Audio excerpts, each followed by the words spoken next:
মানে কুমিল্লার ভাষায় একটা কথা আছে, যার বিয়া তার খবর নাই, পাড়াপড়শির ঘুম নাই। বিষয়টা কি আসলে এরকম হয়ে গেল? আমাদের তথ্য উপদেষ্টা নাহিদ গেল কয়েকদিন গণমাধ্যমে আমরা দেখলাম যে তিনি আপনার ছাত্রদের যে নতুন রাজনৈতিক দল আসছে সেই দলটির সর্বোচ্চ প্রধান পদে তিনি থাকবেন। একটা কমিটিও আমরা খসড়াপত্র দেখলাম। এখন হঠাৎ করেই নাহিদ গতকালকে যেই কথা বলল, মানে তিনি কি জনগণকে ঘোল খাওয়াচ্ছেন, নাকি জনগণকে মূর্খা ভাবছেন, নাকি আসলে তাকে নিয়ে যা হচ্ছে সত্যি তিনি যেটা বললেন যে বিষয়গুলো এরকমই, আমরা তো ভাই কনফিউশনে আছি। এই খেলাগুলো রাজনৈতিক দলের নেতারা খেলে, বাট ছাত্রদের প্রতি তো আমাদের একটা আস্থার জায়গা আছে। টোটালি ছাত্র উপদেষ্টা থেকে শুরু করে যে সমন্বয়করা আছে, ছাত্রদের নতুন রাজনৈতিক দলের জন্য আমারও কিন্তু সবচেয়ে বেটার নাম্বার 1 অপশনে আছে নাহিদ। বাকিরা যারা আছে এদের তুলনায় দলীয় প্রধান হিসাবে নাহিদ মানানসই।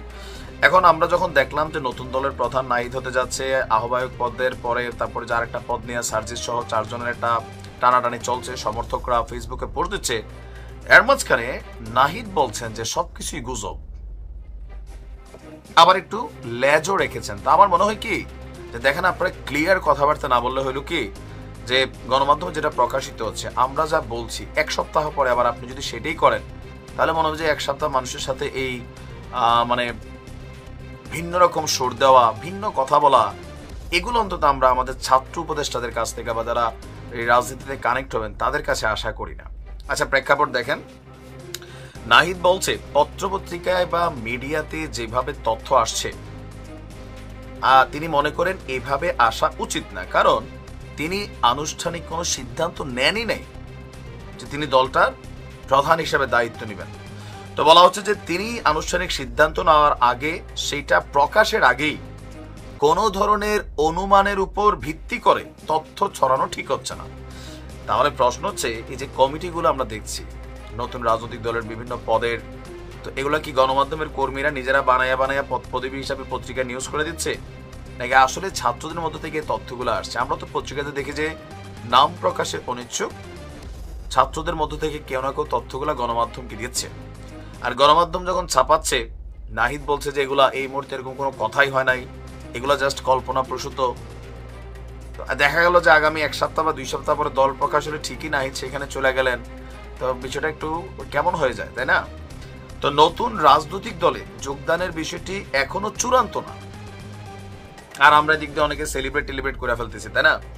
তিনি বলছেন যে সেইটা হলে আমি সরকার থেকে আনুষ্ঠানিকভাবে পদত্যাগ করেই সেটি করবো। এটা আমরা জানি যে একদম চূড়ান্ত টাইম ফ্রেমের 2 দিন আগেই হয়তো নাহিদ পদত্যাগ করবে, 2 দিন পরে তিনি দলের দায়িত্ব নেবেন, এটা আমরা জানি। এরপর তিনি বলছেন হয়তো এই সপ্তাহের শেষে আমি এই বিষয়ে একটা চূড়ান্ত সিদ্ধান্ত জানাতে পারবো। এইটাই হচ্ছে ফোকাস পয়েন্ট, কারণ ছাত্রদের নতুন রাজনৈতিক দল 24 তারিখ লঞ্চ করতে যাচ্ছে। এই সপ্তাহের শেষ মানে আজকে হচ্ছে 19 তারিখ, আজকে মঙ্গলবার, বুধ, বৃহস্পতি, 20, 21, 22, 24 তারিখ করে দল আসবে। তার মানে হয়তো আগামী বৃহস্পতিবারে নাহিদ পদত্যাগ করবে। পারসেপশন বা ক্যালকুলেশন কিন্তু তাই বলছে, তবে নাহিদ বলছে এগুলো এখনো শিওর না। তো তিনি বলছেন নতুন দলে যোগদানের বিষয়ে আমি এখনো চূড়ান্ত সিদ্ধান্ত নেইনি, কিন্তু সম্ভাবনা আছে। ওইটাই বাইরে যারা আছেন বৈষম্য বিরোধী এবং নাগরিক কমিটি, তারা একটি রাজনৈতিক দলের উদ্যোগের কথা অনেক আগেই বলেছে। আমি আমার জায়গা থেকে বলেছি যে সেই দলে যুক্ত হওয়ার সম্ভাবনা আমার থাকতে পারে।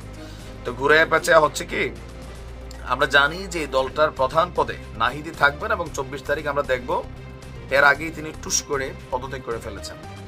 তো যেহেতু উনি ঢুকবেনই, তার প্রতি মানুষের সমর্থনও আছে, আমি মনে করি টোটাল দলের প্রধান হিসেবে নাহিদ একদম পারফেক্ট একটা ক্যারেক্টার, মোর দেন মাহফুজ বা আসিফ, হাসনাত, সার্জিস। মানে থাকে না একটা বডি শেপ বা একটা চেহারা ব্যক্তিত্ব, লাইক একটা দলের প্রধান হওয়া, এটা নাহিদের মধ্যে আছে। তো সেই জায়গা থেকে এটা তো সবাই খুশি হবে, কিন্তু বিভিন্ন লুকোচুরি হাইট করা পরে দেখা গেলো এখন আমরা যা বলছি এটাই আবার ঘটলো, তো মানুষের মধ্যে মনে হবে যে তারাও রাজনীতি এই লেভেলে করে যারা আগে করতো।